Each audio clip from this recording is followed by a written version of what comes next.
Good morning, everyone. Hi, it's Lee Hoffheimer with the Washington State Coalition Against Domestic Violence, and I have with me Margaret Hobart. And we're here to talk to you about the Social Worker's Guide to Domestic Violence. And Margaret is one of the co-authors. And just to tell you a little bit about her, she's worked in the anti-violence movement for well over 25 years. And she was at Wiscative for a long time. That's how we say our Washington State Coalition Against Domestic Violence, Wiscative. And while she was at Wiscative, she focused on child welfare for almost 10 years as well. So we're really excited to have her. She'll be able to give us all a deep dive into understanding the Social Worker's Guide to Domestic Violence, and we will have opportunity for you all to ask questions. And I'm going to just do a little bit of technology with you right now. Okay, so hopefully you can listen through your computer speakers, but if you can't, you can call in and listen by phone, but be sure to select the telephone option. You see that circled in red on your control panel for further instructions. And if your panel minimizes to the side of the screen, you'll see we have that orange, the circle around the orange arrow. Just click on that and you'll get your control panel back. And the last thing, right after the webinar finishes, an evaluation form will pop up, and we really hope that you can tell us who was from your program was at this webinar. Just please enter their names and email and a couple more questions, because we want to see if this is a training option, if this works well or doesn't, and we want to hear from you. So now I'm going to turn it over to Margaret. Okay, well, it's lovely to be here with all of you, and I want to start by thanking you all for doing the work that you do, because I think the home visiting work and working with parents is just so important and wonderful. So thank you for doing your part to make sure that people grow up in nurturing households. That's really dear to my heart. So just agenda-wise, I'm going to talk a little bit about the relationship between domestic violence and child maltreatment, a little bit about domestic violence and parenting and the challenges of parenting in that context, just to, because I feel like we need to have kind of a basis there to have a good discussion about CPS. And then child protection, child welfare. I want to talk a little bit about the difference between policy and practice, but make sure that you understand what the policy is around domestic violence, and then we're going to go through that policy a bit, and then also, but there's going to be some chance to talk a little bit about the gap between policy and practice and what we do about that when we are trying to support somebody who's struggling. So that's the plan for the day, and then we're all going to go out and change the world this afternoon. Okay, so let's see. Just wanted to get a sense, I wanted to try out the hand raising thing and get a sense of who all is on the call and what kinds of backgrounds you're coming into here with. So first of all, I'm wondering, and then some of you, I think, will you raise your hand if you're in a room with more than one person? So like some of you are in a room with maybe a group of people. All right, can you undo that? So then that's fine. So when I'm asking these questions, like if there's somebody in the room, raise the hand. So I'm wondering if some people are on the webinar who don't go out into people's homes for whatever reason. They're like part of your program, but they're not the people that actually go into people's homes. Do we have those kinds of folks on the call, or is most everybody here? Okay. So mostly everybody, it looks like, goes into people's homes. So that is amazing. And then raise your hand if you have had experience with CPS. You've already worked with a family that was involved with the system. You've made a report. You've supported somebody. All right. Yeah, this has got to be a big part of everybody's work, I'm thinking. Okay, thank you. And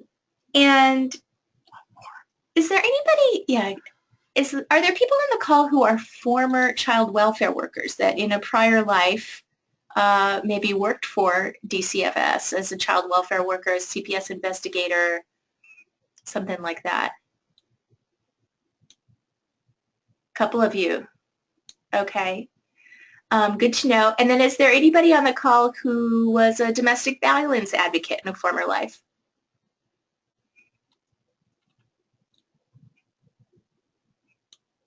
Okay. All right, a couple. Okay, so I have a lot of slides. Some of this is more for your reference than for us to spend a lot of time on in the call. I want to invite you to write in your questions. There's like a question box, so if you have a question as we go along, please type it in. We're tracking those questions, and I want to make sure that I answer your questions. And then also there's a chat box. So in a couple spots I might ask you to chat in this or that just so that we can get a sense of what's going on with the group. But right now we're going to charge into talking about the kind of some basic stuff on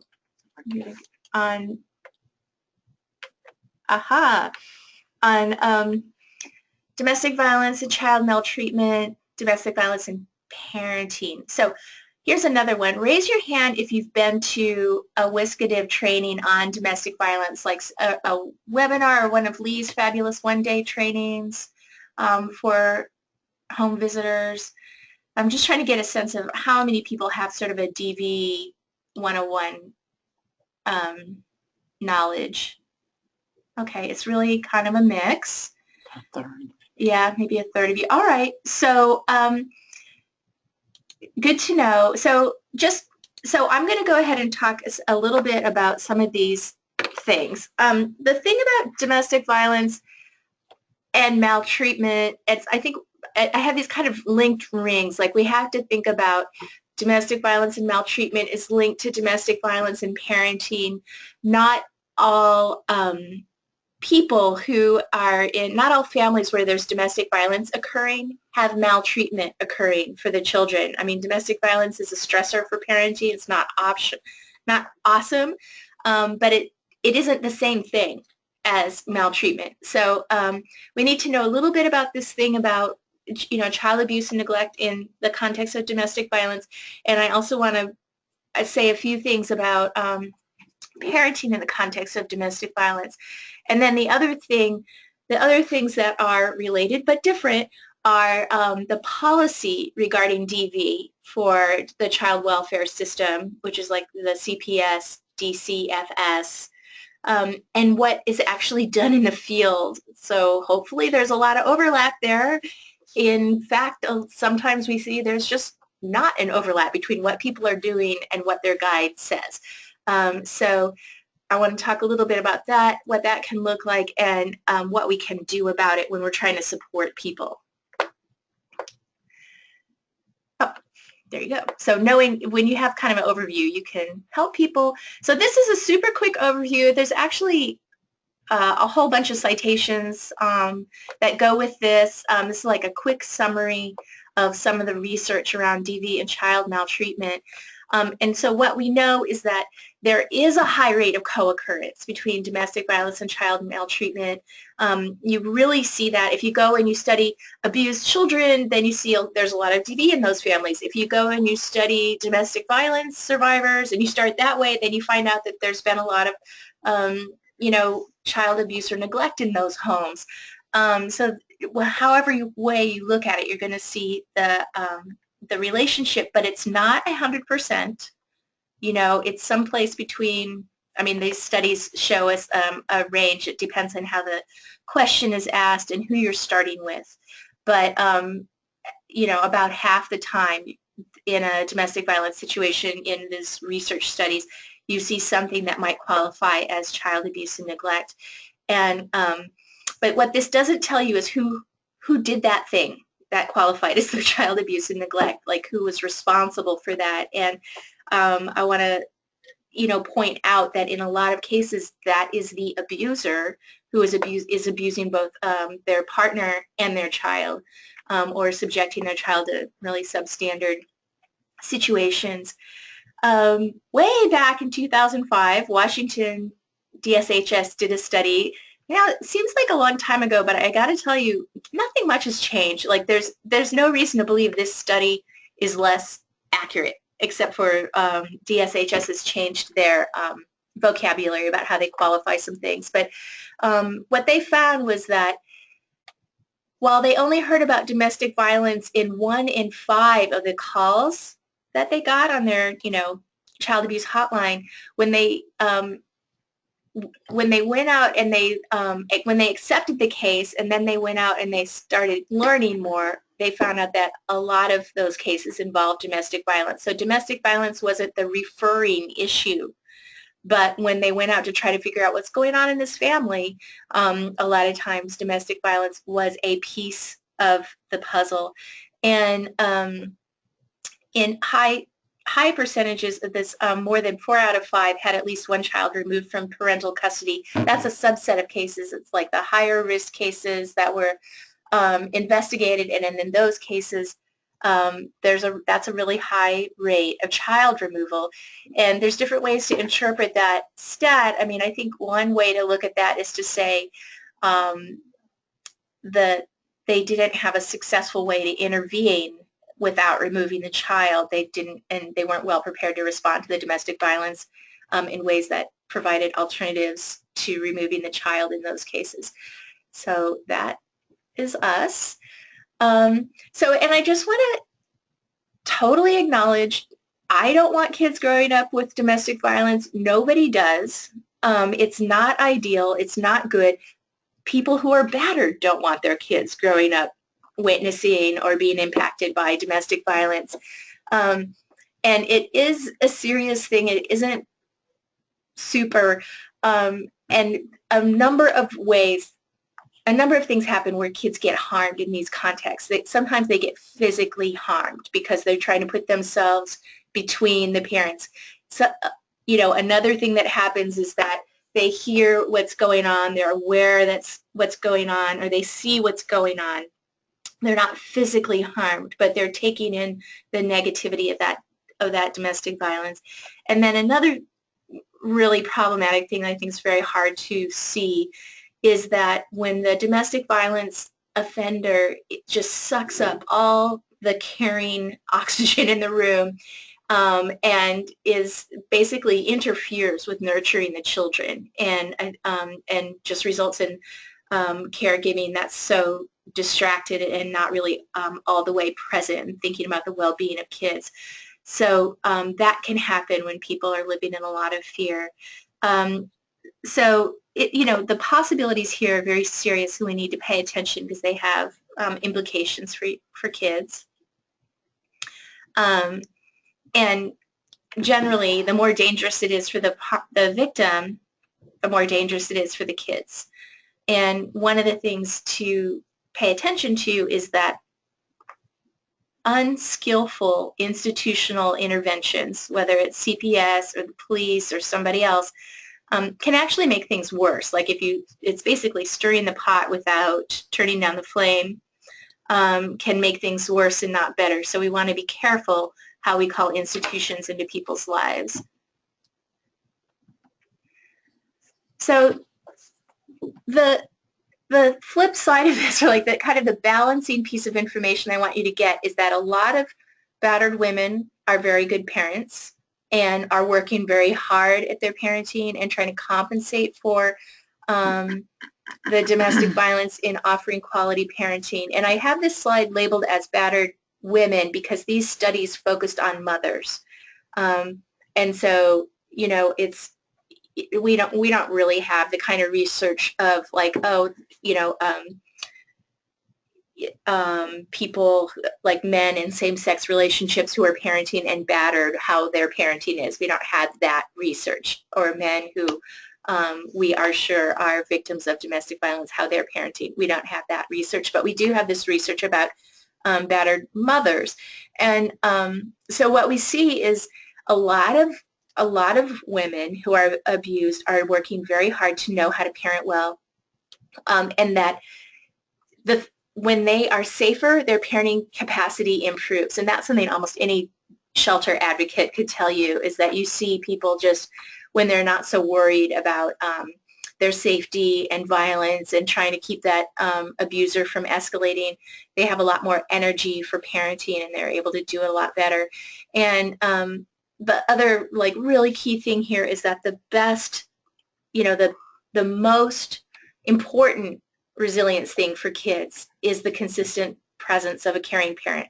And when you talk to adult survivors of domestic violence, a lot of them can tell you, I would not have gotten through it without my mother. My mother and I got through it together, and if somebody had taken my mother away from me or me away from my mother, it would have been devastating. So, co-parenting can be challenging under any circumstance. Almost all parents have conflicts and different philosophies about parenting and that sort of thing. Co-parenting with a domestic violence abuser is really hard. It's a huge challenge. Just generally, domestic violence abusers are not the most thoughtful parents, at least, and especially in terms of sharing power and co-parenting. So there's just lots and lots of evidence and narrative to let us know that abusers undermine parental authority. They are more frequently authoritarian, neglectful, and verbally abusive, and that parenting can have a very negative effect. It's kind of a less negative effect for kids. What this one study suggests, if it's just like a boyfriend or somebody who's not permanent in a child's life, which is kind of interesting. I think kids are able to go, I don't expect this person to love me in the same way. I don't feel connected to this person in the same way, so the emotional impact of it isn't as deep. But co-parenting with a DV abuser is very tough. So here's some stuff that can happen for kids. Different kids respond differently to difficult situations in their lives. So some, but not all, and one of the important things to remember is like almost half of kids don't end up with these really serious impacts. So here's like some of the stuff about resiliency and what can help kids cope with domestic violence. And if you're thinking about like resiliency and community support, a lot of this stuff would probably be pretty familiar. All right, all these citations, just if you want to read more. So this is just kind of like a little model that when you have a family where there's domestic violence occurring, there's power differential among the people in that family. And of course, the child has the least power to shape the environment and is exposed to what's going on between the parents. Abusers, I think, as people have gone through other trainings know, use lots of tactics to control their partners, that it's not just about physical abuse. There's a whole coercive control, isolation, intimidation, etc. dynamic going on all the time. And what doesn't always happen is that a mother who is abused is abusing her child. She has that may or may not be happening, and so that's important to remember. All right, this is just a little bit more about the parenting challenges. Okay, I'm noticing nobody's typed in any questions, so I'm assuming we're on a good roll here, but do you feel free to let us know if something's not clear. So one of the things that, as a baseline, that we need to understand is that exposure to domestic violence does not equal child abuse and neglect by Washington state law. And that is an important thing to know. By definition, domestic violence is not necessarily child abuse and neglect. And so therefore that has implications with regard to mandatory reporting. So this is the actual law language. So poverty, homelessness, or exposure to domestic violence is not negligent treatment or maltreatment in and of itself. So the bar is higher, and the idea here is, first of all, our child welfare system is absolutely not equipped to respond to every family that's in poverty, homeless, or is experiencing domestic violence. Like, we aren't funding that as a state with our tax dollars. We're funding a much more targeted kind of intervention, and the idea is that because people are poor or homeless or experiencing domestic violence doesn't necessarily mean that they can't parent adequately and should have an intervention around their parenting. So the bar is higher for domestic violence, and what it is if that child is being physically hurt, then you're just at straight child abuse. That would be not okay whether or not there was domestic violence present, or more likely neglect or negligent treatment where the child's needs aren't being met in a systematic way because of the domestic violence, or the child's so negatively emotionally impacted that they're not able to function, for example, like in school. All right, sorry, this is a little repetitive. So this is what I have here in red. I want you to really dwell on a little bit, is that, first of all, child welfare systems are one avenue for intervening in DV. They're one way for communities to respond to DV, but they're not the only way. And so when we're thinking about how do I help a family affected by DV, we want to be thinking more broadly than just, oh my gosh, I got to get child welfare in here. And that the worst thing for some kids that can happen in child welfare is they end up in foster care. And foster care, I like to disabuse people of the notion that foster care is this awesome alternative to people's hard lives. Foster care has its own problems and its own risks. And so as mandated reporters, as advocates for kids, we need to be thinking about, we need to try to be understanding the decisions that mothers are making in terms of weighing the risks of being homeless, being removed from a mother's care, and being exposed to domestic violence, for example, and understand that child welfare intervention in itself can be traumatic and even harmful to a child.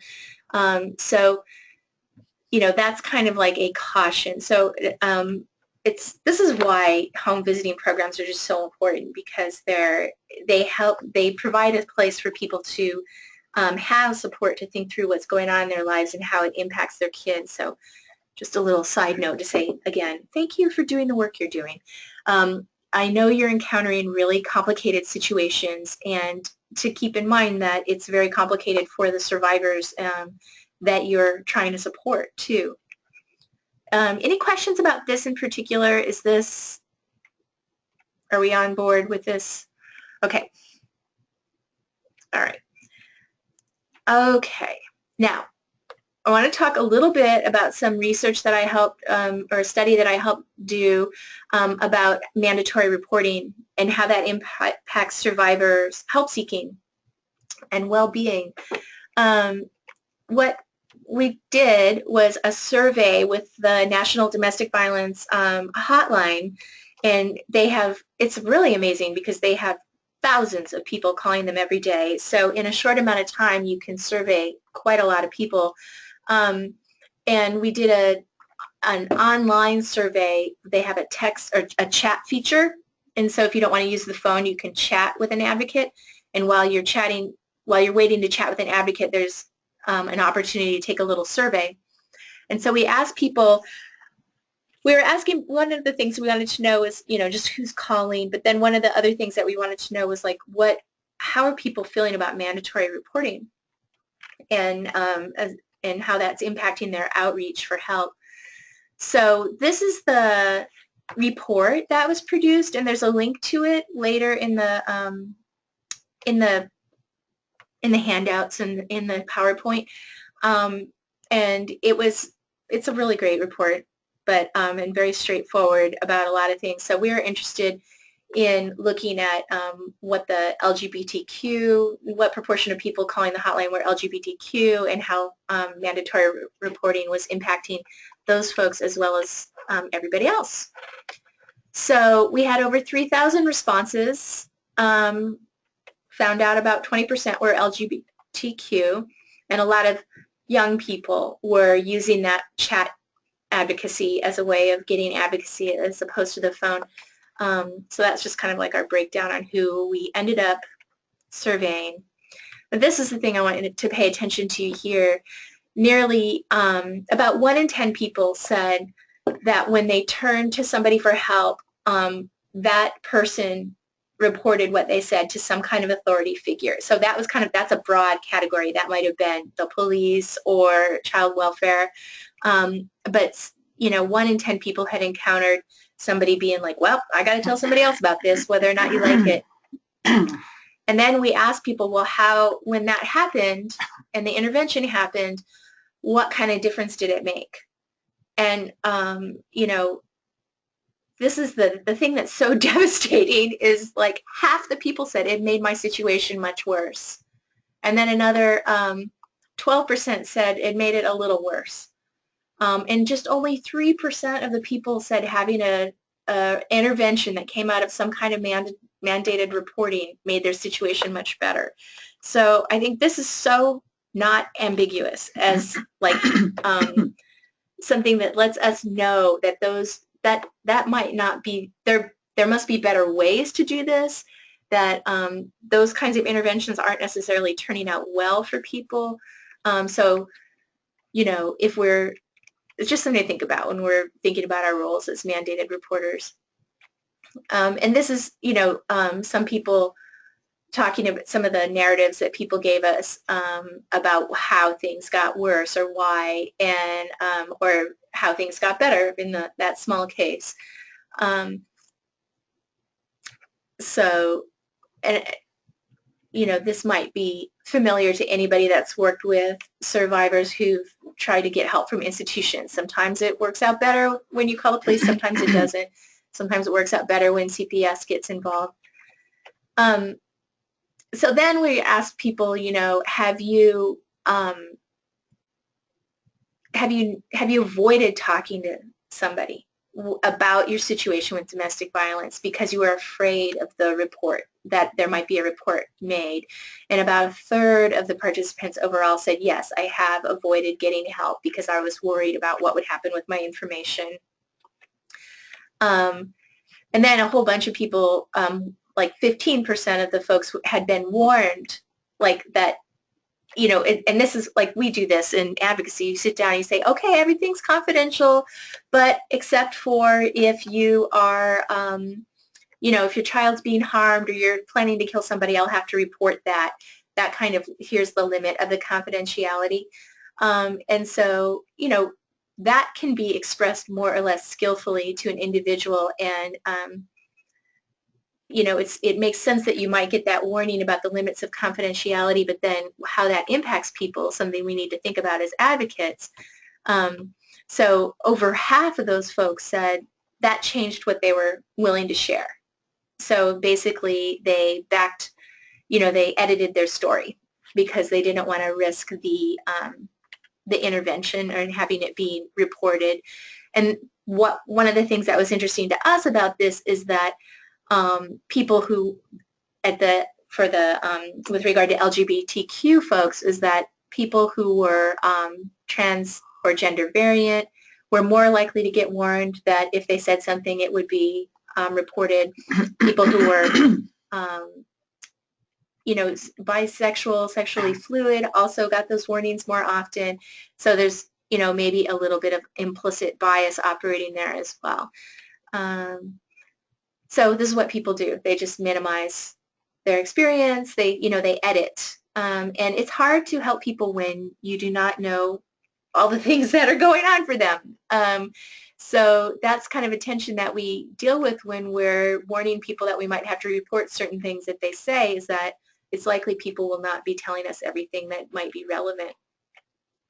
And then, of course, this really impacted people who are 18 years old and under, because it's very hard for teenagers to get help and know when and how people are going to involve, like their parents or juvenile justice or child welfare. But it's a big concern for everybody, but especially for teens. So that's a quick overview of that. I mean, the take-home message from that report really is that people seeking help for domestic violence feel very cautious and unsure about what's going to happen, and are holding back information frequently with people that want to help them because they are worried about an intervention that's not voluntary. And what they're mostly worried about is police or CPS. So anyway, so here's a thing that I just want to plant for us, is that it's as important, like making a report, making a mandatory report. I know people are worried about liability concerns. They're like, I'm a mandated reporter, I have to do this. And when you look at the materials and the information that comes from the child welfare folks, their motto is kind of like, when in doubt, make a report. If you're wondering if you should make a report, just call us. Call us and make a report. And so the problem with that is that assumes that making a report is like a benign thing, or always going to be like either neutral or good.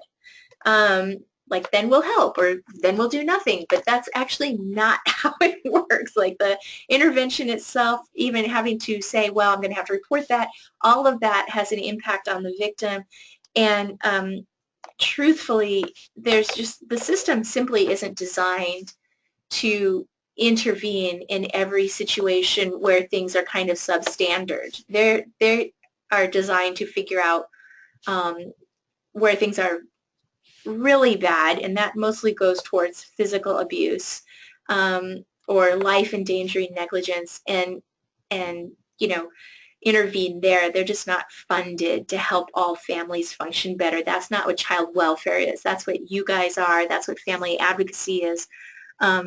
So it's important for us as mandated reporters to make reports because we have a reasonable expectation that making that report will actually make life better, and knowing what we don't need to report and not over-reporting, because that doesn't necessarily help families. So I'm conservative on this, and that's probably a longer discussion, but I just want to plant that idea as we go through and talk about CPS policy. Any questions so far? Okay. All right, so thinking about this, there's a lot of ways that there's kind of a long path. Like, if people get brought into the CPS system, that can be a 2 or 3 year journey.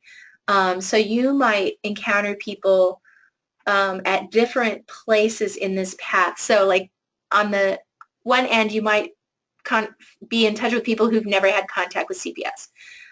Or you might be in touch with people who've had a prior report made against them, but nothing was done. It was found to be unfounded. Yeah. Or you might encounter somebody who is in the process of having an investigation, or that might be when somebody decides to tell you that they're in contact with CPS. Maybe they've had prior contact and they haven't told you, but then when it comes down to, well, a social worker was at my house, or she wants to talk with you, once a report is made, the social worker there's a short period to do some triage and investigation and figure out whether or not a child needs to be removed for their safety, or if something else can happen to make that child safer, or if it's not a big deal at all. When the social worker does that investigation and then they decide that the child's caregivers aren't doing everything the state thinks they need to be doing, or the child needs to be removed, it goes to court, and that's called a dependency action. So the state saying, we're going to take on this dependent as the state will be the caregiver, and either we'll put that child in foster care, or we're going to just really watch very carefully what happens for this child with their parent. And generally that means imposing a service plan, and which is a series of things parents need to do to get their child back or to have child welfare close the case, and that can take two or more years once a dependency is open. So it's not surprising that many of you have encountered people that are involved with CPS in some way, because it's a long process.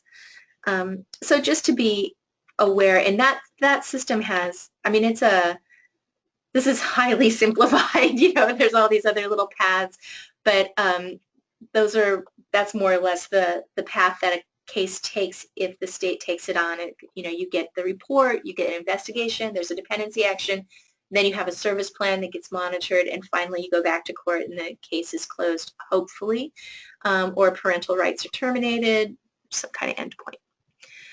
So, okay, hold on. So let me just go back. Somebody asked, what are the potential ramifications as a mandated reporter for not reporting suspicion? There's a range of ramifications, but bringing the state in with its coercive and scary force into people's family lives because we're worried about liability versus the well-being of that family. Like, the balance of the decision-making should be about the well-being of the family. So, so there are some liabilities. I suggest that you talk about this in your organization, but covering, like, sort of we're covering our tushies mentality, and so we report everything. Policy actually doesn't serve families very well, and it overburdens the system. So, but, I can't, this is something that organizations need to figure out for themselves, but what I'm saying is, when you think this stuff through, like, what drives reporting should be an actual expectation of something good happening for the family, as opposed to just, we've covered our liability, now we're going to go on, because what you've done is incredibly complicated those people's lives.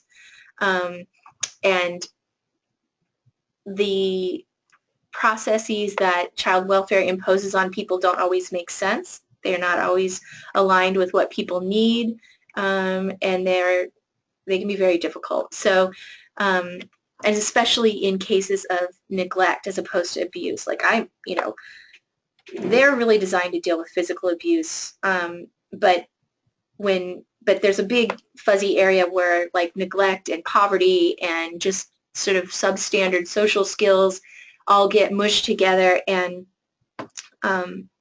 it's really hard for the system to sort those things out in ways that aren't punitive and really burdensome on parents. So anyway, I'm sorry I can't be a little bit more specific, but I think that we should all be standing up for our clients and interpreting these things as narrowly as we possibly can with the help of our legal counsel and all that. Okay, so now we're going to get into what CPS does. Okay. Yeah. Isabel, you just wrote in a question, and I'm wondering if you could just elaborate a little bit more so we could be more targeted on the answer to that question. And I'm going to move on while you do that. We'll come back. All right. So this is what happens when people call, or what should be happening when people call the referral line for CPS, is that they're supposed to ask, and it's on their, like, computer form or whatever, has anyone used or threatened to use physical force? That's against an adult in the home. That's the domestic violence question, basically. And then if that's the case, they're supposed to try to find out, well, who used force against who, and, and have that be a separate question from who is the DV perpetrator, because sometimes victims use force to defend themselves, and then they're supposed to do a tiny mini dangerous assessment with that person calling to make the report to see if they know anything about, like, are there guns in the house? Have there been homicide threats? Some of those, like, really red flag kinds of questions. And then anytime domestic violence comes up, even if it doesn't sound like it was very dangerous or of concern to CPS, they are supposed to offer some resources like the state hotline. So they're supposed to be consistently asking reporters who call about domestic violence, and that's supposed to go into their system and carry forward. The policy directs them to really focus on physical harm and lethality factors, and as opposed to just like sort of the broader way in which being exposed to DV isn't ideal for kids. So they're supposed to be focusing in on actual physical danger to children from the domestic violence. But there's a few things to know, when this happens. Like a lot of times people they're calling to report something that concerned them, and DV doesn't come up. They don't know there's DV. That's not what caught their attention to make the phone call about the child abuse. The other thing is that the domestic violence perpetrator might be incorrectly identified. Like there might not be enough information to actually make a good identification of who's actually the person that's perpetrating ongoing pattern of power and control. And so social workers sometimes, when we're advocates for people, we need to always be asking that question: has the perpetrator been correctly identified? And particularly if the social worker is like, oh,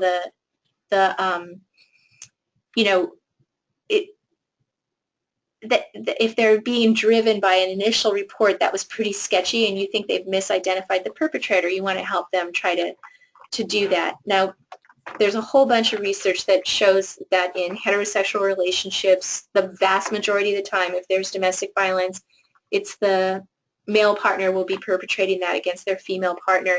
It happens, but it's unusual for men to be systematically abused by their female partners. But when you've got two women who are co-parenting or two men who are co-parenting, for example, that can get more confusing for systems to sort out.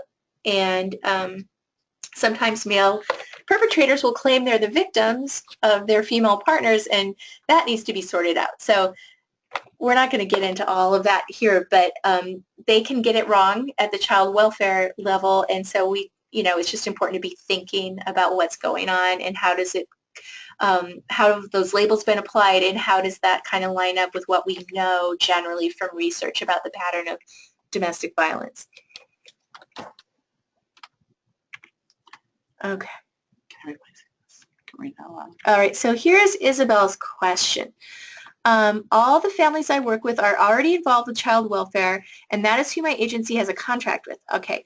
In your opinion and experience, research does reporting on a family that is already involved in child welfare still as potentially harmful to the family's well-being if they are already involved? So I think, I think what Isabel is asking is like, if somebody's already like working a service plan, that they're already involved in a dependency or voluntary services, and so they already have a relationship with child welfare, and then you see that there's still ongoing abuse or still ongoing problems, then is it, should we be as cautious about that as we do as thinking about, do I really need to report this or not, as you do with a family that's not involved yet with child welfare?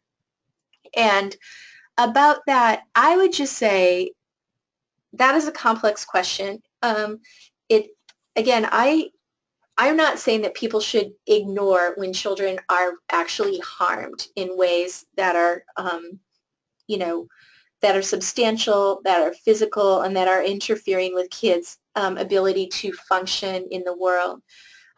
What happens, though, when people are involved in the system, there's kind of a bureaucratic, what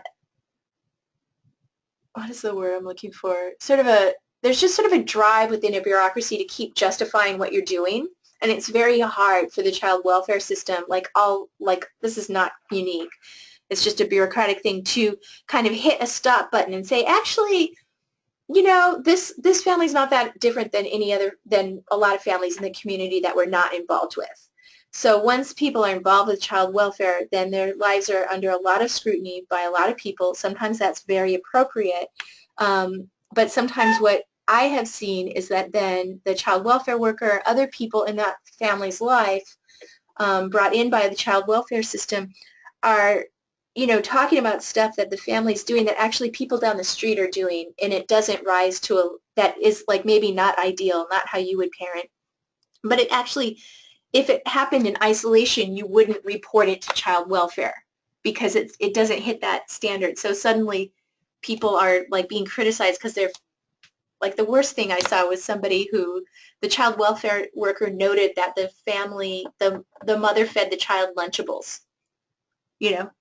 Obviously the child welfare worker had an opinion about Lunchables, but Lunchables are not a reportable offense, So, I mean, they're not child abuse. Otherwise, we'd station a child welfare worker in the grocery store. But so I think this is a judgment call, but I think the thing is like if you're noticing that a person is struggling with their parenting, that is different than a person is hurting their child. And so if you wouldn't call to report something in ice, like with, if it was occurring by itself and the family wasn't involved with child welfare, if you wouldn't call to report it under those circumstances, I wouldn't call to report it. If it doesn't rise to that level, then I wouldn't call to report it even though they're already involved. Does that make, do you know what I'm saying? So like if, like knowing, oh, parent did this and she's under scrutiny by the child welfare system, if the question is, did the parent do a harmful thing to the child or set up harm for the child, that would be reportable whether or not she was involved already with the child welfare system. For sure, additional reports during, while you're under scrutiny of the system, while you're in a dependency, are just going to make it much harder for that parent. So you just need to get their kid back and to be seen as an adequate parent by the system.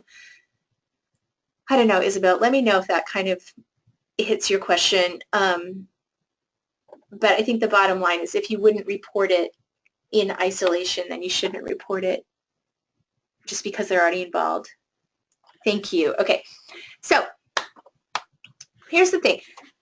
Being involved, this is a confusing system, and I'm telling you, like even social workers kind of sometimes get confused about where families are in the system, what the next step is, how to do or undo something that's been done. So advocacy, support for people that are involved with the child welfare system is critical, and parents need to know how to do self-advocacy. It's great to involve a domestic violence advocate, and you are probably going to inevitably end up being important people of supports and advocates. So super important job. So let's just back up now and take a look at DSHS, which is where our child welfare system is housed. I couldn't resist this. I apologize. But but just to know, like really, DSHS is the biggest bureaucracy in the state of Washington. So the person who's at the very top of DSHS is overseeing a lot of things, not just child welfare. It's a giant, giant bureaucracy. So within DSHS, this is like, there's economic services, which is, like TANF, child support. There's Children's Administration, which houses child welfare. There's rehabilitation, that's like juvenile rehabilitation. There's aging, there's behavioral health stuff, there's substance abuse stuff. All of that top row is all the different administrations that are part of DSHS. So each of those little administrations has somebody who's at the head of that administration. And then that second row of things is just the kinds of things that they're overseeing. And so they're handling the federal funding for these things or the state funding for these things. They're handling whatever monitoring is going on, et cetera, et cetera. So there's a lot of things going on at DSHS. Okay, and which means there's a lot of acronyms and vocabulary, which can be super confusing. And people refer, even within the agency, they refer to themselves differently. So DSHS is the giant bureaucracy, Department of Social Health Services. Children's Administration is the sub-administration that holds the child welfare system. And then within that system, people call it different things. They call it Department of Children and Family Services, or DCFS. So some social workers relate to being DCFS workers, or Child and Family Welfare Services. CPS is kind of a common term that people generally use to talk about child protection, child safety investigation. In our state, that is like specifically refers to the investigation, like in terms of people's job titles. But anyway, so we're going to variously talk about that whole system of the social workers and everything they do for child welfare and child protection as either DSHS, Children's Administration, or CPS. But just be aware that social workers have all these different kind of titles that have to do with the emphasis that they're and where they come in the process. But they're all social workers, and the same guidelines apply to all of them, wherever they are in the system. And this is what's under Children's Administration. It's a lot of stuff, and interrelated, but also siloed within the bureaucracy. All right, here's all the stuff about, these are all different acronyms for social workers, just not that, whatever. So, all right, so now we're going to talk about policy, and we're going to talk about practice. So I'm going to share with you what the formal policy is, but what I want to be super clear is that there is a big gap between policy and practice a lot of the time. And so I want us to keep in mind this gap. Unfortunately, Washington has good policy, and it has not been fully implemented in such a way as to make practice consistent with that policy. So, but it's important to know what the policy is because it's good, and we can refer back to it when we're talking about what should happen. We're looking at a question. 1 second, folks. Okay, so we're getting a clarification question on like what the direction of the presentation is. And so let me just situate this. I was asked by my esteemed colleague, Lee, to come and tell you about the DCFS policy, and so that you know what child welfare workers should be doing around DV when they encounter it. And it's impossible to talk about that policy without talking a little bit about the gap between policy and practice. It'd be very not serving you or serving survivors of domestic violence well if we acted as if the policy is what's in policy is what actually happens. So I'm going to try to toggle back and forth between what the policy actually is and then some acknowledgement of what actually is more likely to happen in the system, or what some ways it can go wrong. But the reason why we want to know what the policy is so that we can refer to it when we're trying to say, hey, but did you do X or Y? So this webinar today is really about you guys interacting with child welfare workers, or being able to provide some counsel and information to families who are dealing with child welfare and domestic violence. But it's not, the emphasis is not like the big, like, what do you do if you identify domestic violence in the family that you're visiting, in terms of providing them support and services. We have other trainings and webinars that cover that topic, which is super important, actually. Okay, so let me just, okay, this is what we call old school intervention for child welfare. Is that you notice that there's DV going on, you have the couple, DSHS has a lot of power over people's lives once they activate it, and what kind of the way that traditionally child welfare interacted with a family where there was domestic violence is the thumb came down really hard on the victim of the domestic violence. Like, you have to make this go away, you have to stop this. And the child welfare worker didn't interact with the batterer very much. And so what they did was they took all their power, focused it on the victim, and said, now you've got to change what this batterer is doing. Well, that often didn't work out very well, because if victims could change what the batterer was doing, they would have already done that. You know, that's what they're struggling with, is an abuse of power. So when DSHS or when the CPS worker only works through the survivor of the domestic violence, they're really losing an opportunity to actually bring the power of the state to bear on the person who is doing the harm, which is the abuser. So the social worker's best practice guide really tries to articulate, this is what the social workers get when they get trained up and oriented to guide their practice around domestic violence. It really tries to articulate a different approach where the state takes its power in the child welfare agency and applies it to hold the abuser accountable for their actions, to say, when you choose to batter your partner, who is the mother of this child, in front of that child, you have made a choice for which you need to be accountable. You have harmed that child in a specific way. So to hold that abuser accountable and then kind of lift up that victim, increase their safety, increase their children's safety, and see those two things as connected. So safe mothers have safe kids is kind of the shorthand for that. So that's your best practice, where there's engagement with both parents, and the engagement with the survivor is about supporting that person's empowerment, autonomy, safety, helping them figure out how to get some, get greater safety from that batterer, and holding the batterer separately accountable, not treating them like a unit that's just made a crummy decision to engage in domestic violence.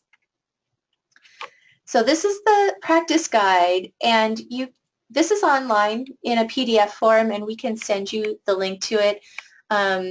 But it has the policy and like scenarios and all kinds of resource in there for social workers to guide their practice on domestic violence. And it reflects some really good thinking between domestic violence advocates and people from DSHS. This is a picture of a short document, which we're also going to send you after the thing. It's kind of like what DSHS used in their rollout when they rolled out the new policy about domestic violence and child maltreatment. And it's a really concise summary of kind of what their intention is and how it's supposed to go. So understanding that you might not want to read that practice guide, this is a good cheat sheet on, like, now what is it? What are they supposed to be doing again? And it's something that social workers should also recognize as their own document. Okay. So on the plus side, Washington has good policy. The policy, if it's enacted as it's set forth here, would actually benefit families and help survivors and kids. So it's in all our interests to try to help DSHS adhere to this policy and point out when they're kind of going off the rails on it. And that's just, I think, a good citizen kind of thing, as well as an advocate and helper for vulnerable families kind of thing. So one of the important things about this policy to know is that the policy refers social workers to a definition of domestic violence that is not a criminal definition. The criminal definition of domestic violence is very narrow, but what they're trying to do is work with a definition that is more about how people's lives are lived, because they're not driven just by criminal definitions in child welfare. You know, they're trying to really deal with complex family dynamics. So this is the definition that appears in their policy and in their practice guide, and it's about a pattern of assaultive and coercive behaviors, and it can include all of those things, physical, sexual, psychological, economic, etc. So they're, you know, when they have a feeling that domestic violence is going on, this is the definition they're supposed to be looking for. So what this takes out of consideration is the one time somebody threw an ashtray at the other person and it actually hit them on the head, and you know, they bled, but it was a one-time event. Like that would be a criminally actionable thing, that if, if I throw an ashtray at my partner and I injure them with the ashtray, I could be arrested for domestic violence. That meets the criminal definition of domestic violence. But in the absence of a pattern of assaultive, coercive behaviors, financial control, etc., that incident doesn't rise to this definition of domestic violence. So what they're supposed to be looking for is kind of ongoing way that a family is conducting family life, as opposed to one incident. So that's that.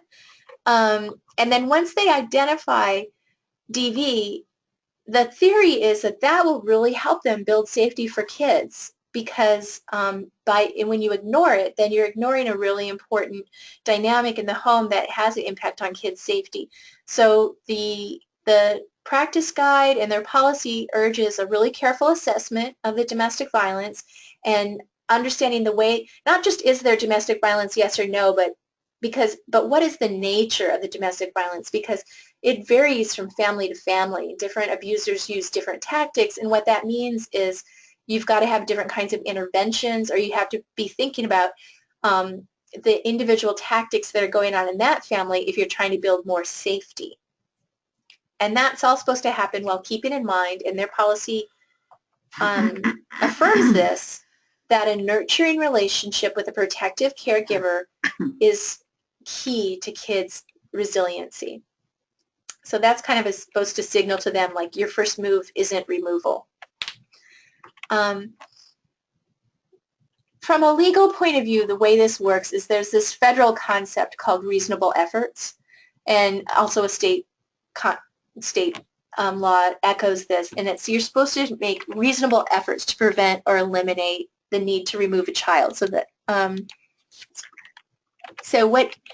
so then the question comes in law, like, what are reasonable efforts, right?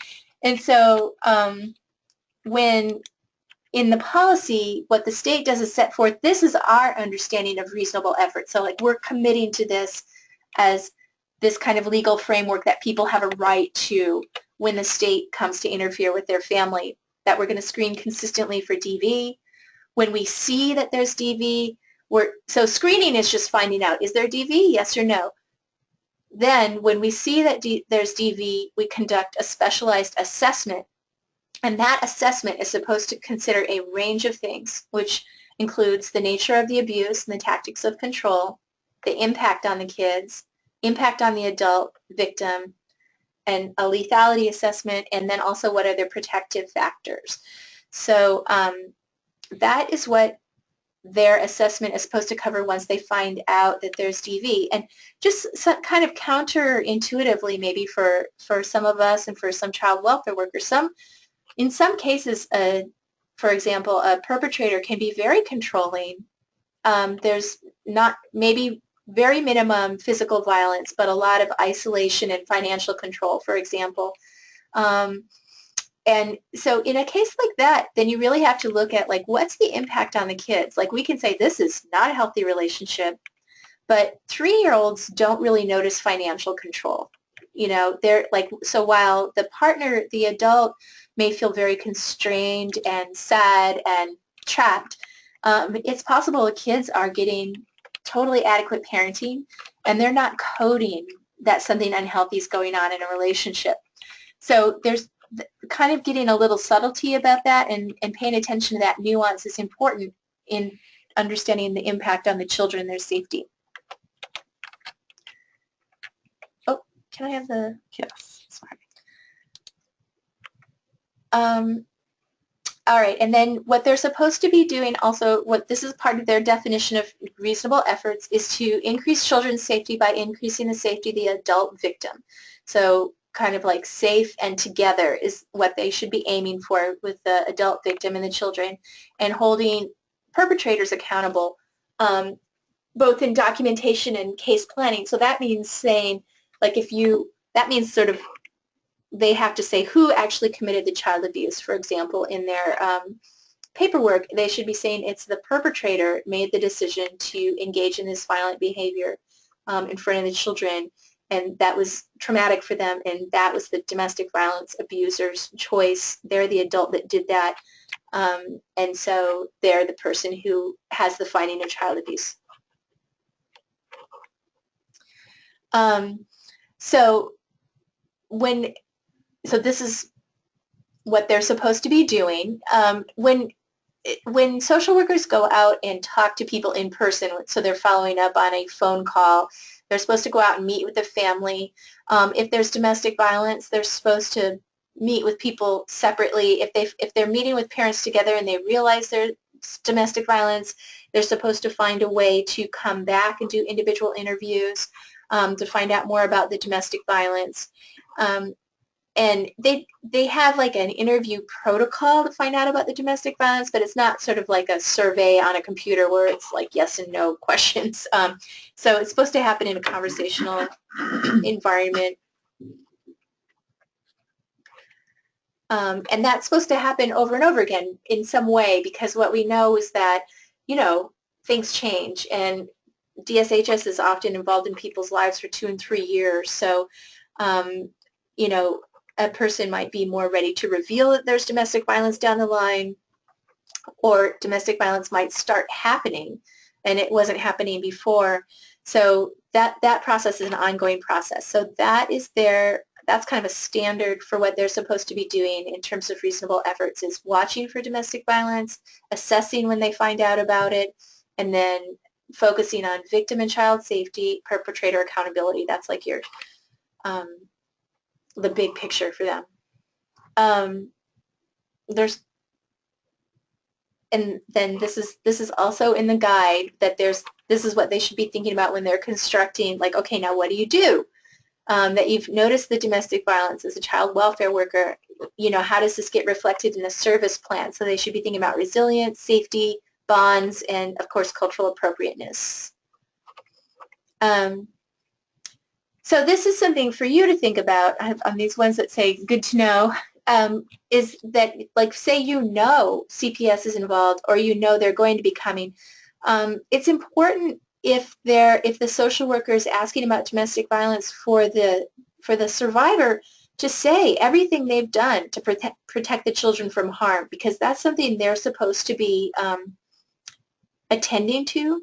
And it's supposed to matter that, I have this safety plan with the kid, or I send the kids to this place, or this is why the kids spend the weekends at grandma's house, because that's when my partner drinks, or,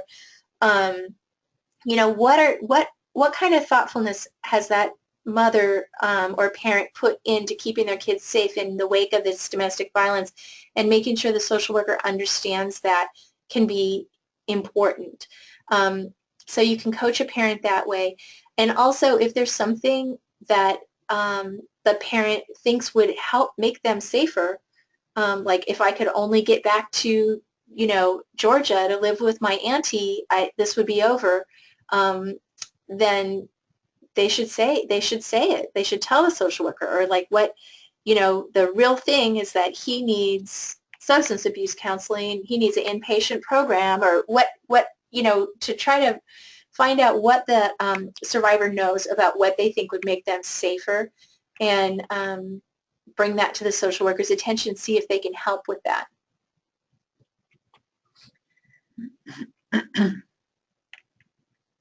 All right, this is more guidance on their specialized assessment, which is just that you do it. And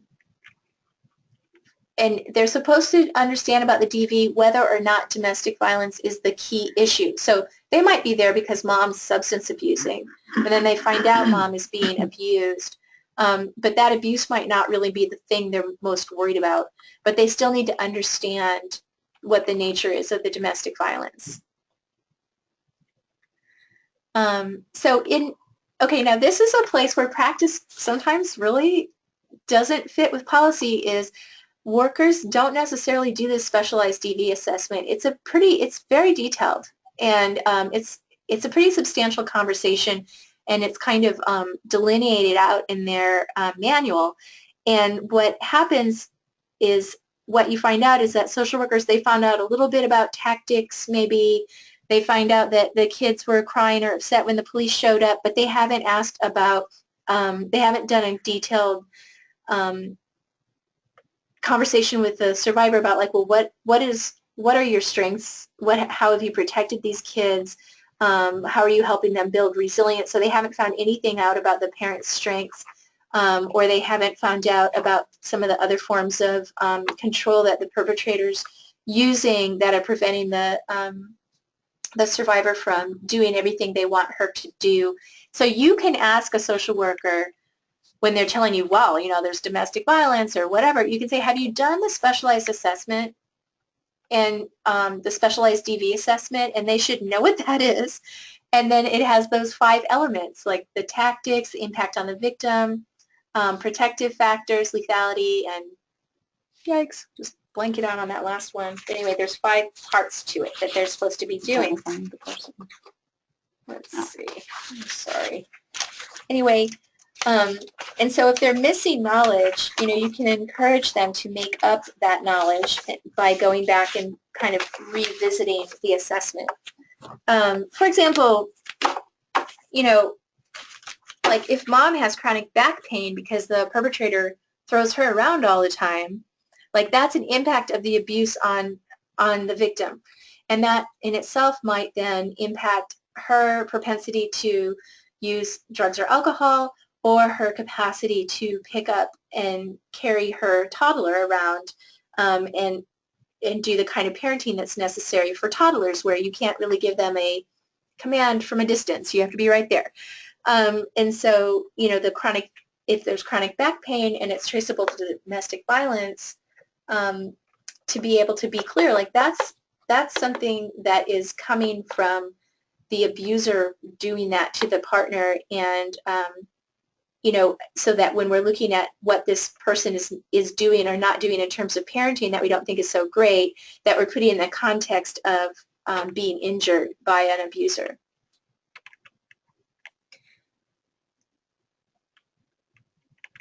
So this is kind of what is in more detail on this specialized assessment, and I'm not, you know, it's not that you need to know all this in total detail, but the social worker's practice guide gives them quite a lot of direction about what they need to be asking for. One thing that social workers can get unclear about sometimes is this focusing on an incident versus a pattern. And so if you know more about a family, or you know, than they do, for example, you can help, and if you're in conversation with a social worker, you know, you might be able to help them see when something is or is not a pattern. So in some cases, if there's never been a police call or criminal charges, some social workers will be like, well, this isn't so bad. I mean, and then, but maybe it is bad, and they need to be paying attention to the full pattern of abuse that involves mental intimidation and financial control and, you know, threats, but not physical abuse so often. And it might be important to see that ongoing control is there, so you can bring that forward. On the other hand, sometimes they're focused on one incident of really crappy behavior, and it's not actually a pattern of coercive control, so they could back up, and they don't need to go all hard on the domestic violence protocol. So right, like maybe she did hit the person back. I mean, maybe, you know, maybe that they did get in one fight that ended up being physical, but there's not an ongoing pattern of power and control. That's also important to understand. This is something social workers have a lot of concern about. I know from doing training with social workers is, you know, that sometimes it's confusing. Who's the bad guy is kind of what people are often trying to figure out. And it's an important thing to figure out, because the consequences of being the bad guy, you know, are potentially substantial. So we're in trainings with them. We're asking them to ask these kinds of questions of themselves and of the partners. So, you know, they're really supposed to be finding out, like, you know, how is this thing really playing out? Who's the most afraid? who is striking back because they're going to teach the other person a lesson and keep them in control versus just trying to, defend themselves. Who's controlling the money? Who's got the best English in the house and therefore interacts with the world and says to the other person what is true outside the house? And who's the most vulnerable? So these are the questions that we're trying to help social workers think about asking so they don't misidentify the perpetrator, or it can help them in thinking about in a same-sex relationship, which if there's abuse, which person is the abusive person. So when we're talking with them about impact of DV on the system, on the victim, they're supposed to be looking at all these things.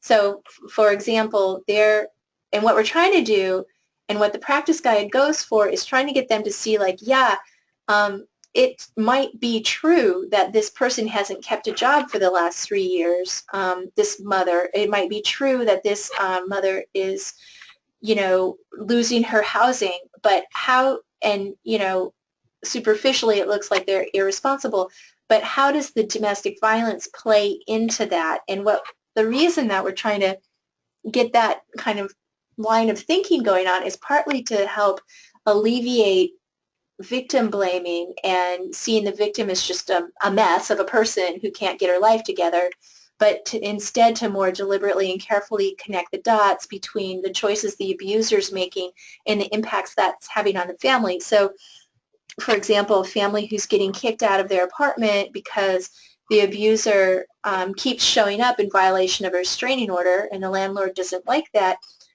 to see that as a parenting choice on the part of the abuser, that they have actively made a decision to threaten their children's home and their children's access to housing, and to connect those dots rather than just being like, oh, this woman, her life's out of control. Question from Leah.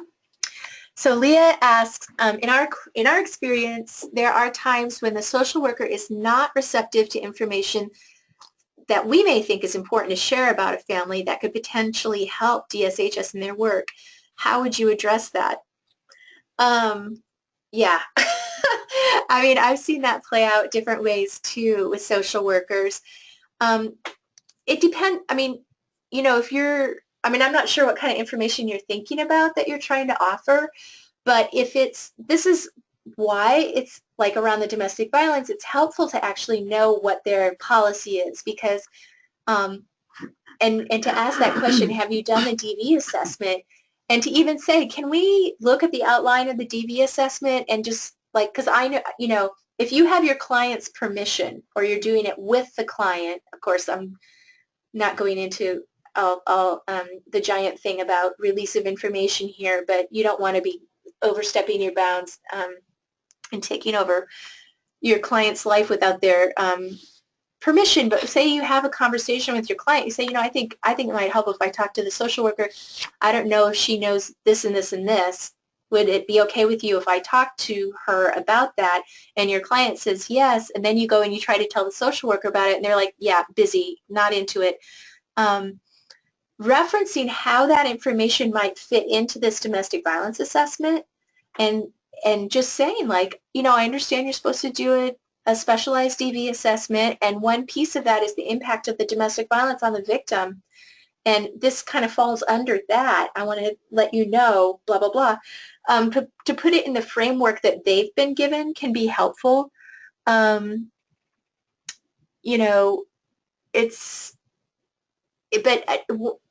is kind of a bureaucratic reality that once this is a risk in bureaucracy, is that once a narrative's been written down, it's hard for the social worker to deviate from that narrative or say, I was wrong in my first assessment. I've noticed that in working with parents.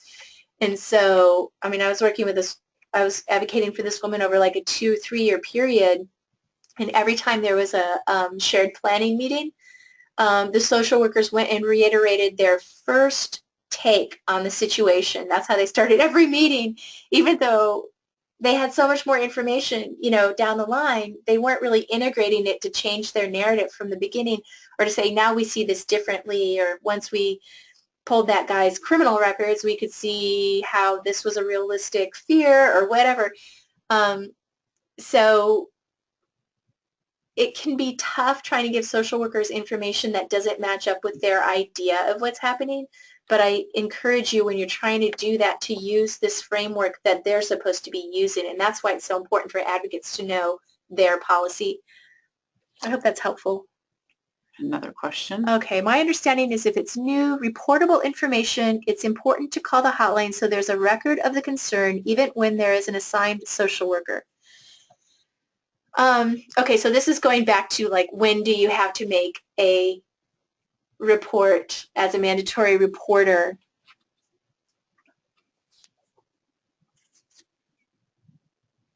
I mean, I think that the thing that question hinges on is the question of what is reportable information. And what I'm arguing there is that we want to interpret that as narrowly as possible because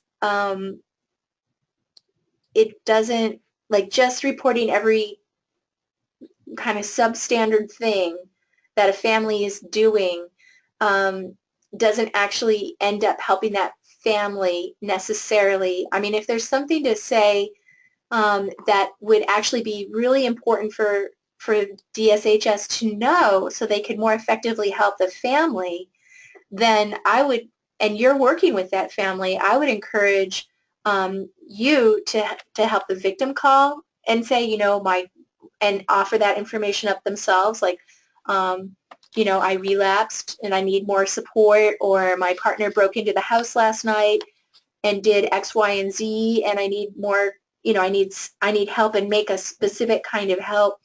But this kind of just, you know, to me, it's not best practice if you're working with somebody to sort of anonymously go call the hotline about something they've told you or that you've observed. That the better thing to do once you're in a relationship with somebody and you understand they're in a relationship with child welfare is to talk about collaboratively, how can we, if this has to come to child welfare's attention, let's do it together, or I'll sit with you while you do it, and to be very, very careful about what actually needs to be reported or not reported.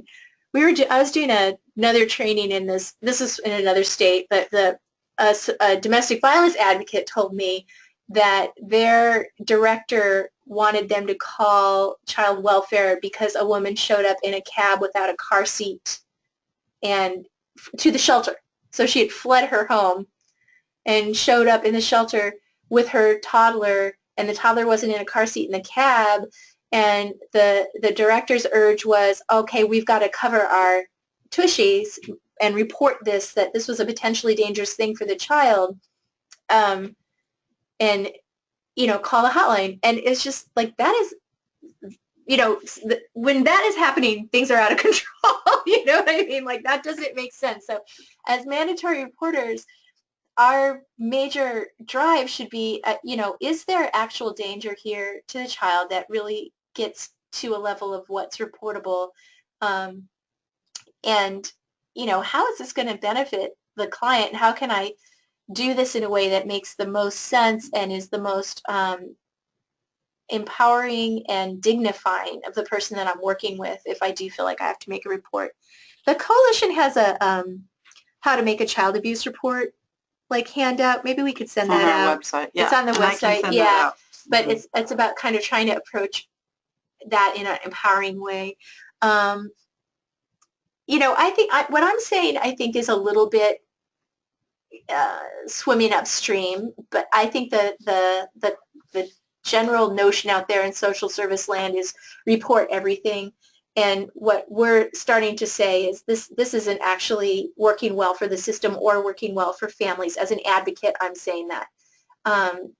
And we need to think critically, more critically, and back up and only report what absolutely must be reported. So that's a conversation that I'm thinking we're going to be in for a while, about trying to kind of recalibrate that obligation. All right, so let me keep going. All right, so this is an important thing, impact on the child. sometimes there's no impact of the DV on the child. I mean, I know that seems like ridiculous, like, but because we think generally domestic violence is so bad, but like while I was trying to explain before, like little children do not notice emotional abuse. They don't notice financial abuse. It sometimes it's not impacting them, or the mom's doing a good enough job protecting them that it's not interfering with their health and cognitive development and stuff. So that is another thing that the social worker should be noticing, is what are the negative impacts, but also what are the positive, you know, how's the kid doing, how's the kid doing well. So again, if you feel like the social worker's kind of missed, like, hey, this kid has a great vocabulary, the kid gets along with kids at preschool, like things are actually going pretty well for this kid, and it seems like there's just a ton of negativity about the person's parenting because they're a domestic violence survivor, you can ask the social worker, have you done the specialized assessment? In terms of the impact on the kid, have you noticed where the kid's doing well? And they're supposed to be working from a strength-based point of view. And protective factors, so that's like history of help seeking, community supports.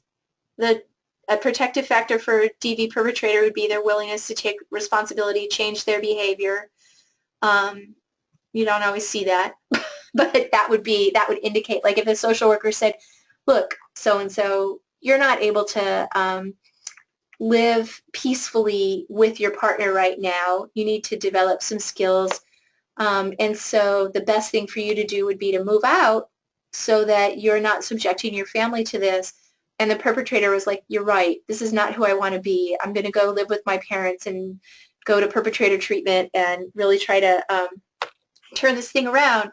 That would be a good sign, for example. I mean, if the perpetrator just persists with like, well, I wouldn't have to do that if she wasn't so hard to live with, not a protective factor. So they're supposed to be checking that out on both the perpetrator side and the victim side.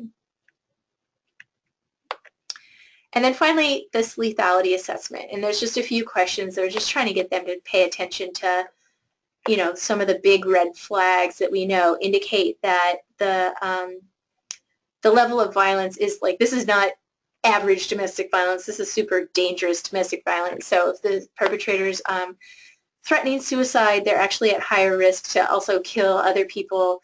If they're obsessive, if they're, you know, getting worse and worse over time, and of course if there's guns in the house and that sort of thing. So they have a little direction about doing some lethality assessment, and then the idea is that they would be able to say to a victim, look, you know,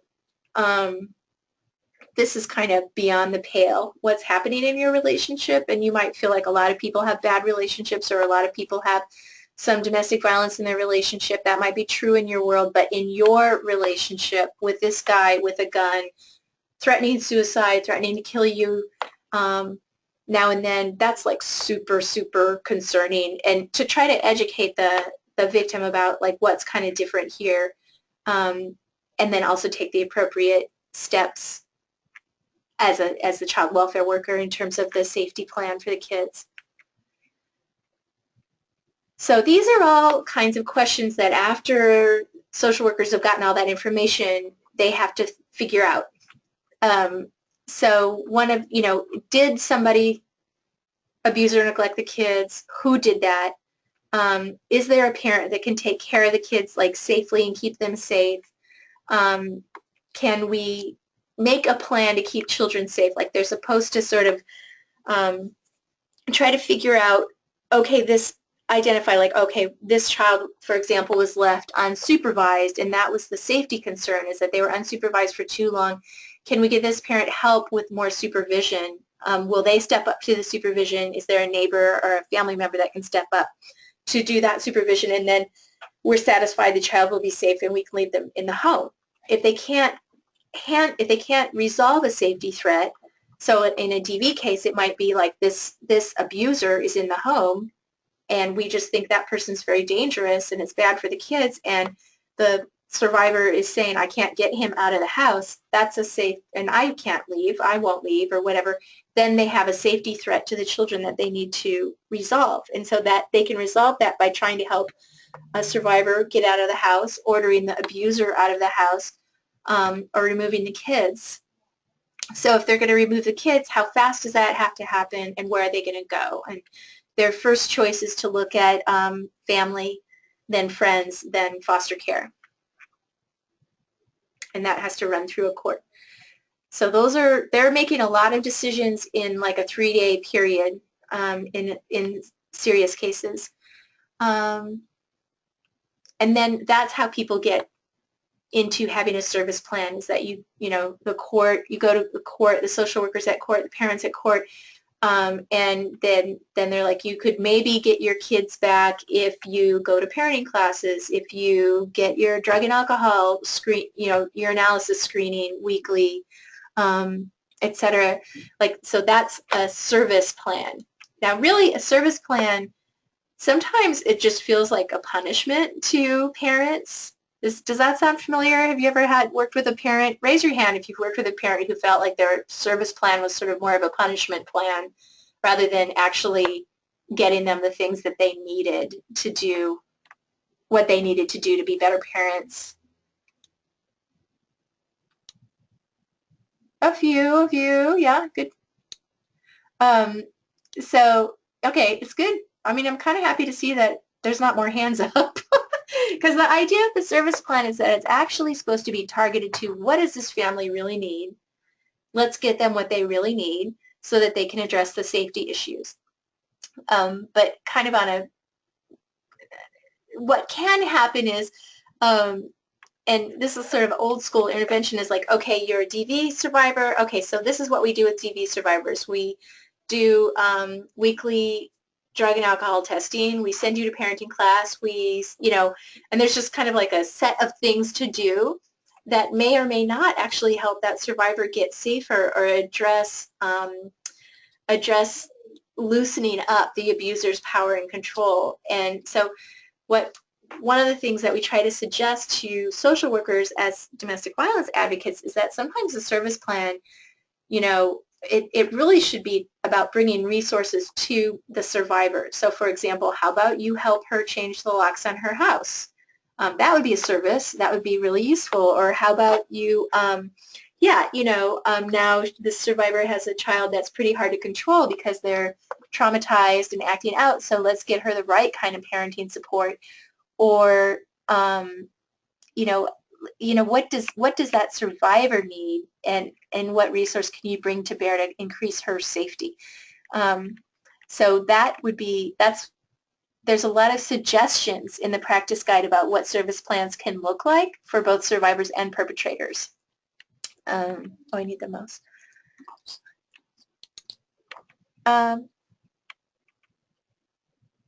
Yeah, this is just, it's emphasized throughout the practice guide that they should be pinning the blame on the person perpetrating the abuse, not the person that's the victim of the abuse.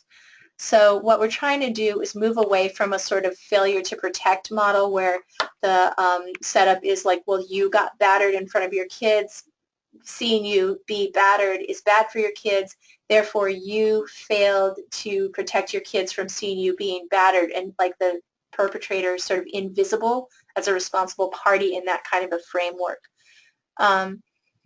So they should not be filing like a failure to protect just because somebody is a victim of domestic violence.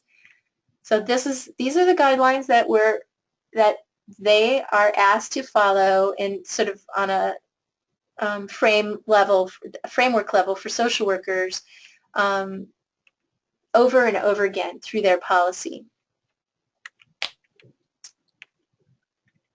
And when it comes to perpetrators, what social workers are supposed to be doing is to try to understand, like, for example, if try to understand the nature of the abuse. Like one of the things that is really common in abusive situations is that perpetrators interfere with their partner's relationships with friends and family.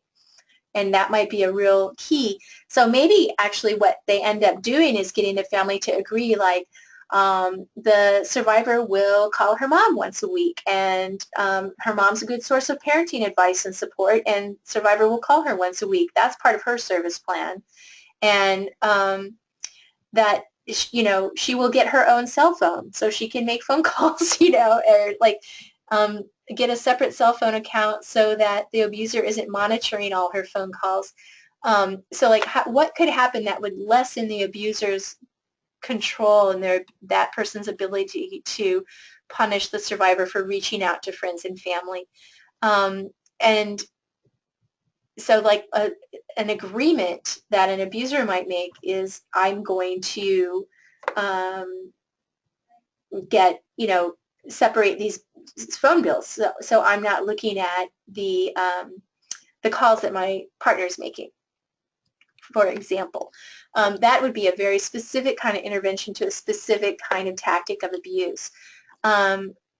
So that in an ideal scenario, you've got a kind of a problem solving that is directly related to the way the abuse looks in that family, and asks the abuser or requires the abuser to change their behavior and then notices if they don't. The other thing is that abusers often directly intervene in survivors being able to meet the terms of their service plan that they set up with the social worker. So like they're supposed to go to parenting class, but then mysteriously every Wednesday the car doesn't work when it's time to go to parenting class.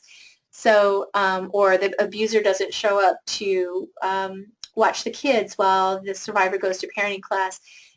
What the system does on kind of a bureaucratic level is they just kind of keep adding up these like ticks, like she wasn't compliant, she didn't do everything we asked her to do, and it just looks negative on the survivor.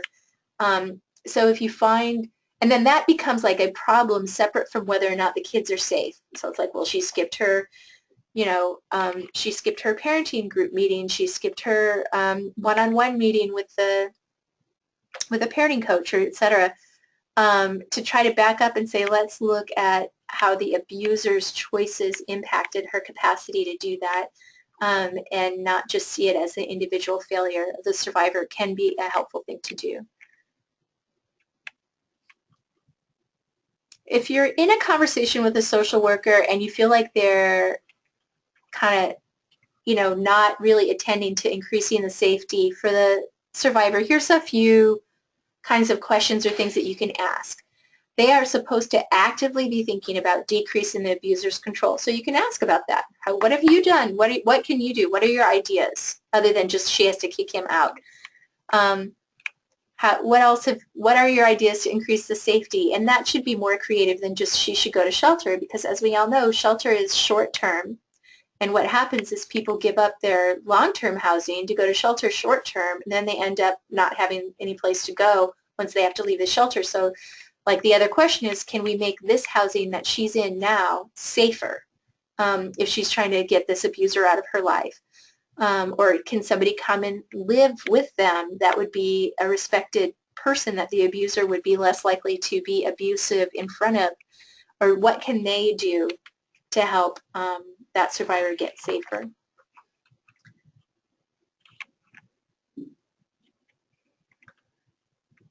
All right, this is the thing about avoiding failure to protect. This is clearly stated in their policy, and failure to protect is just a way that survivors get blamed for being domestic violence survivors or victims.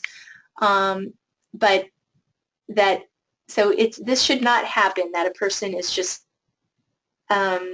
labeled as negligent because they got battered without really careful attention to what the harm was, what the protective actions were, and that really the harm should be attached to the abuser and not to the victim.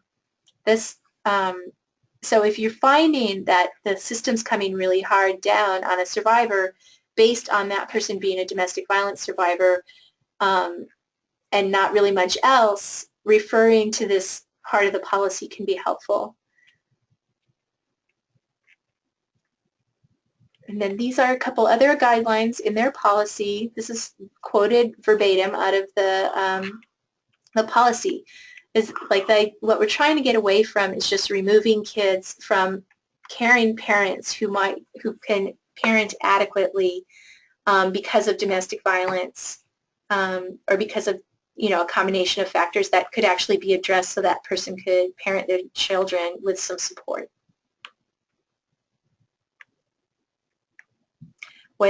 Sometimes what happens is children get removed from their mother, who is a victim of domestic violence, and then that person gets supervised visitation. And I've seen that I've talked to many women who are in that position where they never harmed their kid, they never hit their kid, nobody made any accusations that they had hurt their child, but the accusation was that they were a domestic violence victim and that they weren't doing what the social worker thought they should be doing to make that end somehow, or the social worker just didn't trust them. And so then they had supervised visitation with their children while their kids were in foster care, which is really, really complicates visitation. And then there's, yeah, and that is really not appropriate, and that's in their policy. So what you find is that when people have supervised visitation with their kids, there's a lot more logistics to seeing their kids because they have to get a supervisor there. And then that actually interferes just with contact, and that's negative for the child. So if you're trying to help a person make the argument that they shouldn't have to have supervised visitation, referring to the policy can be helpful. All right.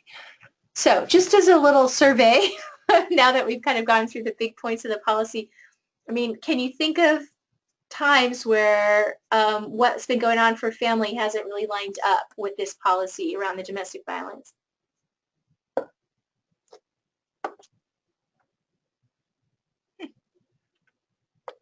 So please raise your hand if you... Yeah, raise your hand if you can think of some cases where it just hasn't gone down this way.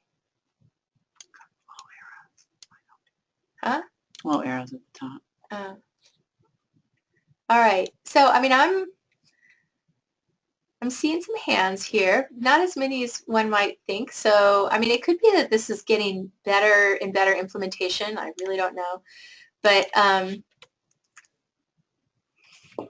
it helps to know the policy so that you can help your social worker stay on target if you're trying to do any kind of advocacy. So, let's see. Oh, now I'm stuck in here. It's 11:43. My goodness. Let me just jump. So these are kinds of some questions that we can ask that this is kind of like some framing. If you're in conversation with a social worker and you feel like the services that they're asking for aren't exactly on target, you know, just how is this going to help with the abuser's power and control? There's no number of support groups a victim can go to that stops a batterer from being abusive. So if they're focused on her and not on the perpetrator of the DV, just kind of gently pointing that out can be helpful. It's unfamiliar for social workers to try to engage fathers. They're supposed to do it, but they have, like, the field doesn't have a lot of practice doing it. All right, I have a little information about protection orders, which may or may not be useful to you. Let's take a moment and take a breath and just have people figure out if they have a question at this point that they want to make sure get answered before we end, so that we can kind of just take some questions. And I'm going to skip through this protection order thing.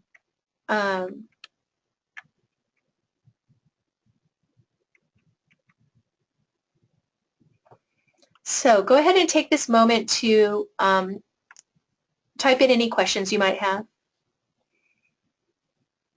Okay, we'll get you the information on accessing the recorded session in a follow-up email.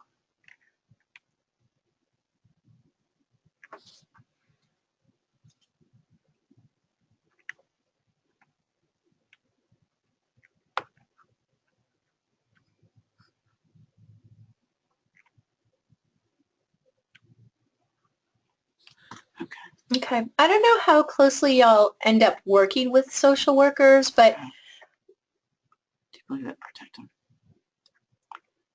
Where are protective parenting classes offered? It's a question from Isabel. Do you believe that protective parenting classes are helpful for survivors? Are those offered in your community, Isabel? Yeah, tell us a little bit more about that. It might be. I mean, it just really depends on how empowering it is and how much it helps people make their own choices. But I would like to hear more about those protective parenting classes. Any other questions while we wait for Isabel to elaborate? Okay. Would you like to hear more about the domestic violence abusers and what CPS is supposed to be doing with them? You can raise your hand if I should dwell here a little bit.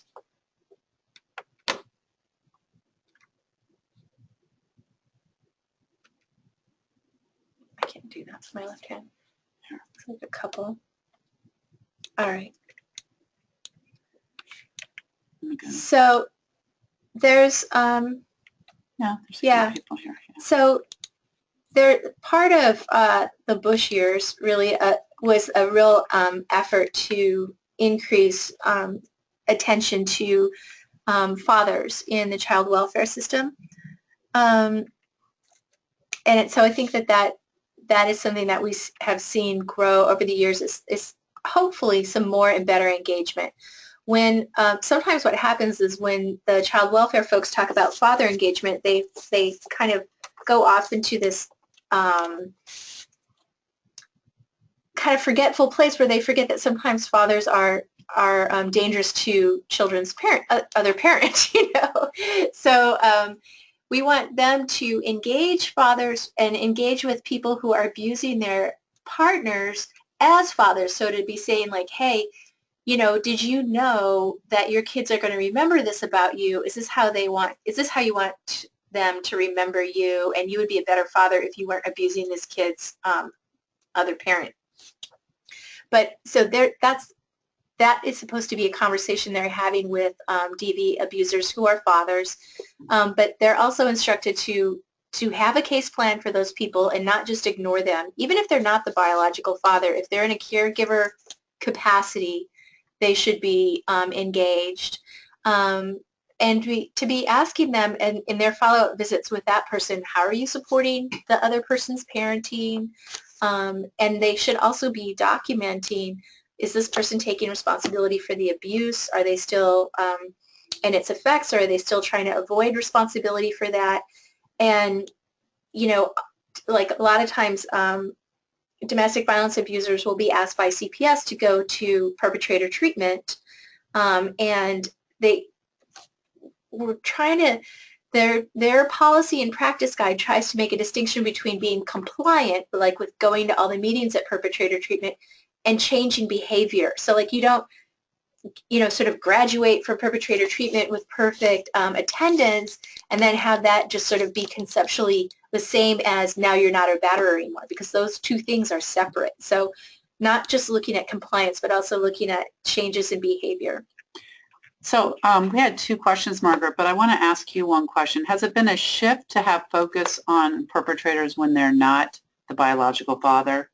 I felt like historically we used to hear from social workers that they couldn't do anything if they weren't the biological father. Well, yes, that's exactly right. Okay, well, that's good to know. And I think that's still an issue, and that's one of those mind the gap things, because they'll, you know, sometimes, especially, yeah, I mean, the old school approach is like, well, we can't do anything about this guy. He's not a biological parent.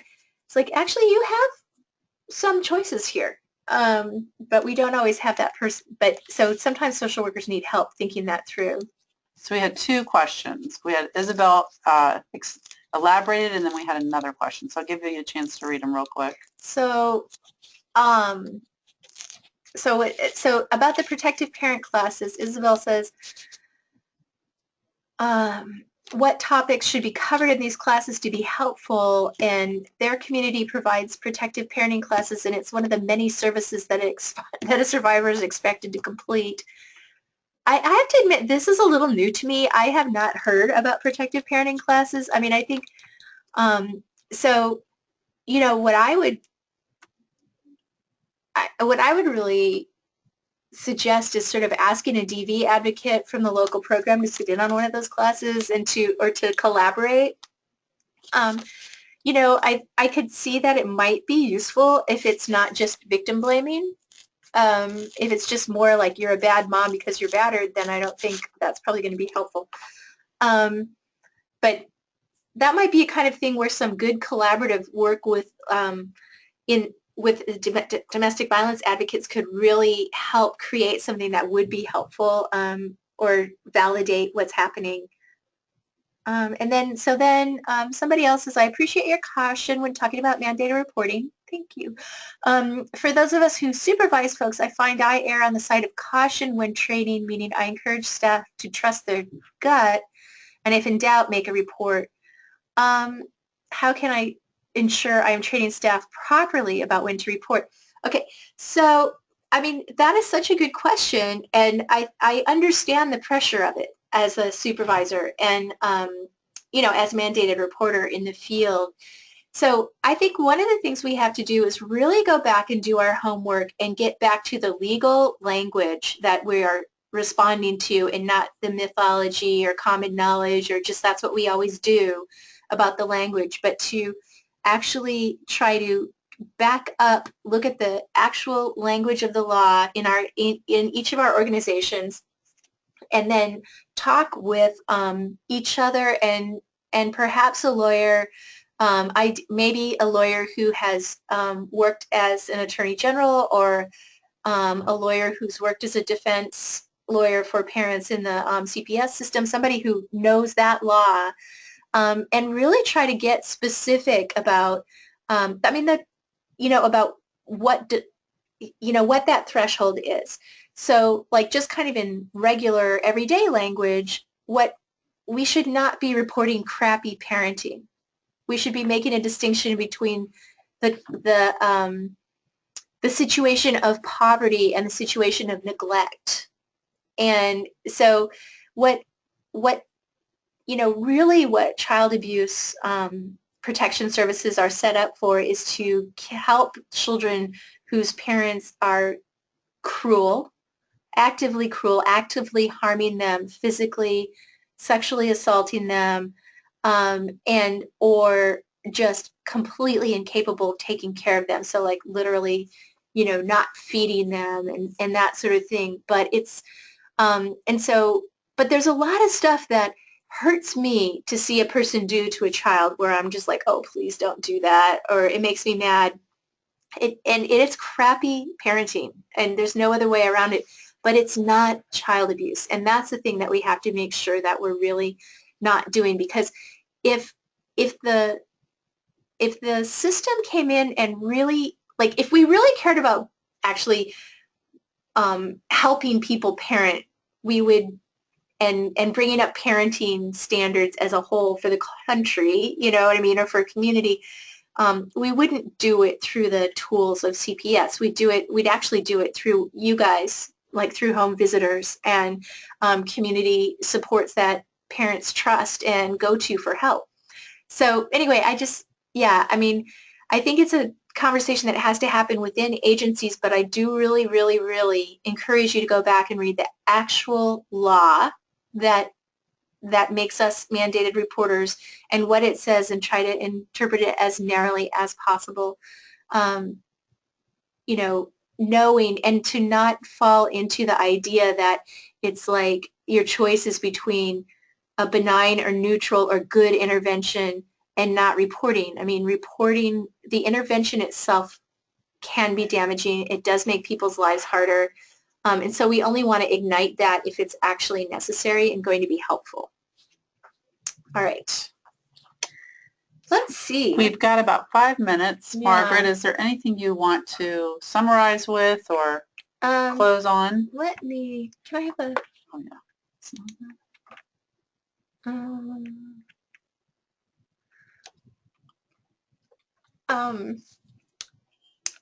I just want to mention this because if you're working with people who are at risk of losing their kids permanently or having their parental rights terminated, what one big gap between policy and practice is that it is permissible for the state to seek to sever one parent's rights and not the other. So in other words, if a person is a really terrible domestic violence abuser and child abuser and their partner can parent adequately and does fine when that abuser is in jail or wherever, and is kept away from them, the state could go to terminate that abuser's parental rights and leave the mother's parental rights intact.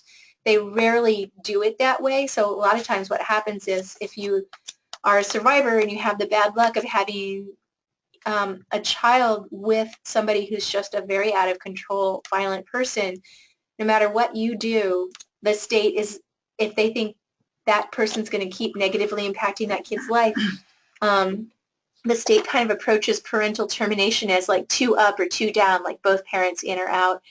That doesn't have to be that way, and that's important information for domestic violence victims to talk to their attorneys about, and it can be a source of hope for people who are at a lot of risk of losing their kids and not their fault. So I just wanted to throw that out there. And then, the last thing I think I want to say is just really, again, I want to thank you for the work you're doing. I want to encourage you to partner with domestic violence advocates, and feel free to call your local domestic violence program, for information. And you can get that off our website. Yeah, get it off the website and for information and, coaching ideas, etc. And to keep doing the good work. And the main thing is supporting those survivors. Any last questions? Any last questions? So we really appreciate you all giving us so much of your time. We really hope that you will fill out the evaluation that'll pop up at the end of this at 12. And let's see. What is the website? It is W, S as in Sam, C as in cat, A as in apple, D as in dog, V as in victory.org, wiscative.org, and there you can get a link to all of our programs under Working with Survivors Who Get Help.